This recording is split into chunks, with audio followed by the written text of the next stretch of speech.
Hello, welcome back to our channel. ഇന്നത്തെ വീഡിയോയിൽ breakfast സമയത്തൊക്കെ വളരെ എളുപ്പത്തിൽ സേമിയ ഉപയോഗിച്ച് തയ്യാറാക്കി എടുക്കാൻ പറ്റിയ ഒരു ഉപ്പുമാവാണ് നമ്മൾ തയ്യാറാക്കാൻ പോകുന്നത്. എന്നും തയ്യാറാക്കുന്ന സ്ഥിരം ബ്രേക്ക്ഫാസ്റ്റിൽ നിന്നും കുറച്ചൊരു വ്യത്യസ്ത രുചിയിലുള്ള ഈ ബ്രേക്ക്ഫാസ്റ്റ് അപ്പോൾ എങ്ങനെ തയ്യാറാക്കുമെന്ന് നോക്കിയാലോ.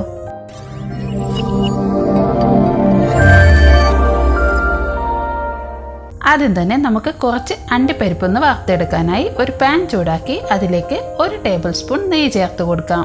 അതിലേക്ക് 1 ടേബിൾ സ്പൂൺ അണ്ടിപ്പരിപ്പ് കൂടെ ചേർത്ത് കൊടുക്കാം. ഇത് ഇതേപോലെ ഗോൾഡൻ കളർ ആകുന്നത് വരെ ഇങ്ങനെ ഇളക്കി കൊടുത്ത ശേഷം നമുക്കിത് കോരി മാറ്റാം. ഇനി ഇതേ നെയ്യിലേക്ക് നമുക്ക് ആവശ്യമായ സേമിയ കൂടെ ചേർത്ത് കൊടുക്കാം. ഞാനിപ്പോൾ ഇവിടെ 200 ഗ്രാം സേമിയയാണ് ചേർത്ത് കൊടുക്കുന്നത്. ഇത് നമുക്ക് ഒന്ന് വറുത്തെടുക്കാം. മീഡിയം ഫ്ലെയിമിലിട്ട് സേമിയ കരിഞ്ഞു പോകാതെ വേണം വറുത്തെടുക്കാൻ.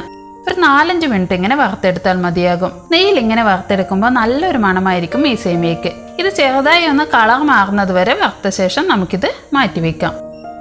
ഇനി ഒരു പാനിൽ 2 ടേബിൾ സ്പൂൺ എണ്ണ ചൂടാക്കി അതിലേക്ക് 1/2 ടീസ്പൂൺ കടുക് ചേർത്ത് കൊടുക്കാം.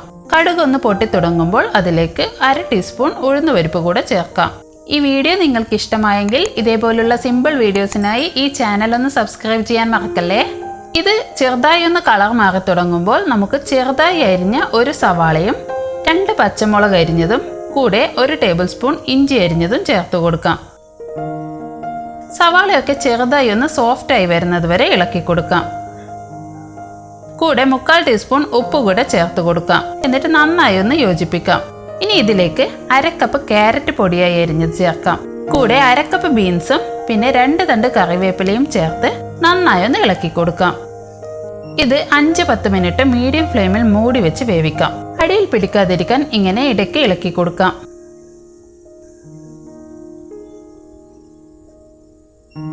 ഇപ്പോൾ പച്ചക്കറികളൊക്കെ നന്നായി വെന്ത് വന്നിട്ടുണ്ട്. ഇനി നേരത്തെ വറുത്ത് വെച്ച സേമിയ ചേർത്ത് കൊടുക്കാം. എന്നിട്ട് എല്ലാം കൂടെ ഒന്ന് നന്നായി മിക്സ് ചെയ്തെടുക്കാം. ഇനി ഇതിലേക്ക് 1/4 കപ്പ് നല്ല തിളച്ച വെള്ളം ചേർക്കാം. എന്നിട്ട് ഇതേപോലെ ഒന്ന് യോജിപ്പിച്ച ശേഷം 1/2 കപ്പ് തേങ്ങ ചിരക്കിയത് കൂടെ ചേർക്കാം.